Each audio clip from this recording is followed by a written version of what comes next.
जय हिंद। नमस्कार दोस्तों, इस वीडियो में हम पढ़ेंगे सत्य की जीत खंडकाव्य के आधार पर दुःशासन का चरित्र चित्रण। जैसा कि यह आपके बोर्ड पेपर में 5 अंक में पूछा जाता है, तो आइए हम लोग पढ़ते हैं सत्य की जीत खंडकाव्य के आधार पर दुःशासन का चरित्र चित्रण। तो दोस्तों, आपको कुछ इस प्रकार से ब्लैक पेन से हेडिंग डाल देना है परिचय, और उसमें आपको लिखना है दुःशासन सत्य की जीत नामक खंड काव्य का मुख्य पात्र है। यानी जो दुःशासन दुर्योधन का छोटा भाई है, वह सत्य की जीत नामक खंड काव्य का मुख्य पात्र है जो प्रतिनायक की भूमिका में है। प्रतिनायक की भूमिका में है का अर्थ है खलनायक की भूमिका के रूप में है। खलनायक अर्थात गुंडा का काम किया है वह इस खंड काव्य में, तो वह प्रतिनायक अर्थात खलनायक की भूमिका के रूप में है। वह अत्यंत ही अभिमानी तथा विवेकहीन है। यानी जो दुःशासन है वह अत्यंत मतलब बहुत, अभिमानी मतलब घमंडी, तथा विवेकहीन का अर्थ है बुद्धि भ्रष्ट अर्थात मूर्ख है। उसे पाशविक शक्तियों पर अटूट विश्वास है। उसे पाशविक शक्तियों का अर्थ है पशु के समान शक्ति पर वह उसे विशेष मतलब अटूट विश्वास है। धर्म, न्याय, सत्य, शास्त्र और नैतिकता पर उसे बिल्कुल ही विश्वास नहीं है। यानी जो दुःशासन है उसे धर्म, न्याय, सत्य, शास्त्र और नैतिकता पर बिल्कुल विश्वास नहीं है। उसके चरित्र की निम्नलिखित विशेषताएं हैं। यानी जो दुःशासन है उसके चरित्र की निम्नलिखित विशेषताएं हैं। तो इसमें अब आपको पहला हेडिंग डाल के लिखना है। तो आपको कुछ इस प्रकार से पहला हेडिंग डाल देना है पौरुष का अहंकार, और इसमें आपको लिखना है दुःशासन में पौरुष का अहंकार है। वह इसलिए, पौरुष का अर्थ होता है मतलब उसे अपने शक्ति पर अहंकार मतलब घमंड है। यानी जो दुःशासन है उसे अपने शक्ति पर अहंकार है, घमंड है, और इसलिए वह हमेशा नारी को हीन मानता है। वह अपनी पाशविक प्रवृत्तियों का शिकार है। पाशविक अर्थात पशु के समान जो उसके पास शक्ति है, पशु के जैसा शक्ति है, उस पर उसे घमंड है, प्रवृत्तियों पर शिकार है। वह नारी को चरणों की धूल और सृष्टि की भूल मानता है। तो इस प्रकार आपको पौरुष का अहंकार हेडिंग डालने के बाद उसमें लिख देना है। अब आपको अगला हेडिंग डालना है।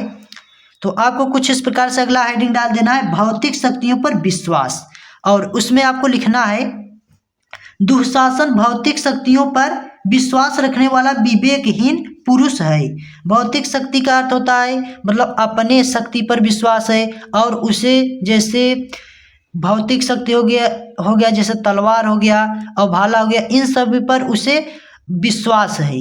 मतलब उस विवेकहीन मतलब मूर्ख व्यक्ति को इन भौतिक शक्तियों पर विश्वास है अर्थात दुःशासन को। उसमें भौतिक शक्ति का अहंकार कूट कूट कर भरा है। यानी जो दुःशासन है उसमें भौतिक शक्ति का अर्थ है खुद की शक्ति, और जैसे भौतिक शक्ति में भाला हो गया और ये सब जो शक्तियां हैं इसे भौतिक शक्ति कहा जाता है, कूट कूट कर भरा हुआ है।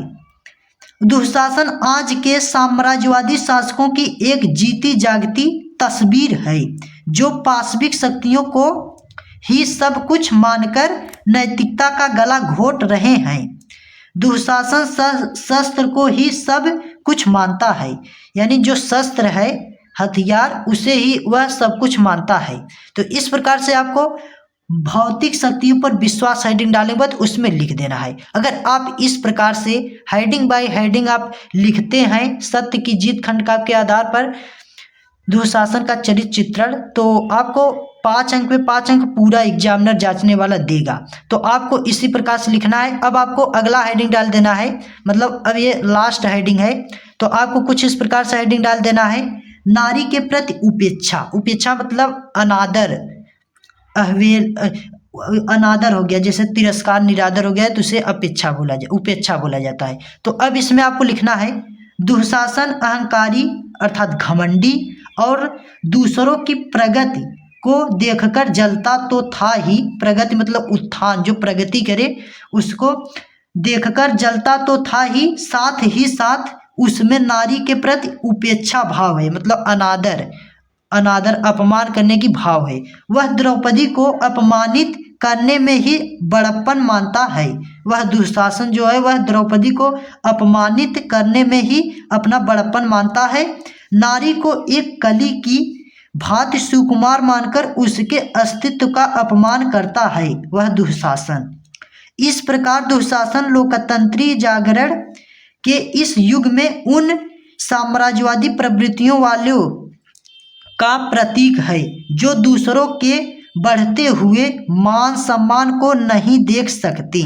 तो इस प्रकार से आपको नारी के प्रति उपेक्षा हेडिंग डालने के बाद उसमें लिख देना है।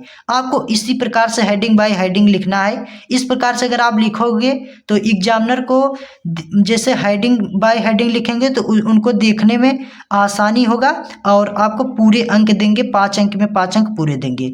तो दोस्तों ये रहा सत्य की जीत खंडकाव्य के आधार पर दुशासन का चरित्र चित्रण। अगर आपको यह वीडियो अच्छी लगी हो, समझ आया हो तो प्लीज लाइक करना, चैनल को सब्सक्राइब कर लेना। मिलता हूं नेक्स्ट वीडियो लेके, तब तक के लिए जय हिंद, वंदे मातरम।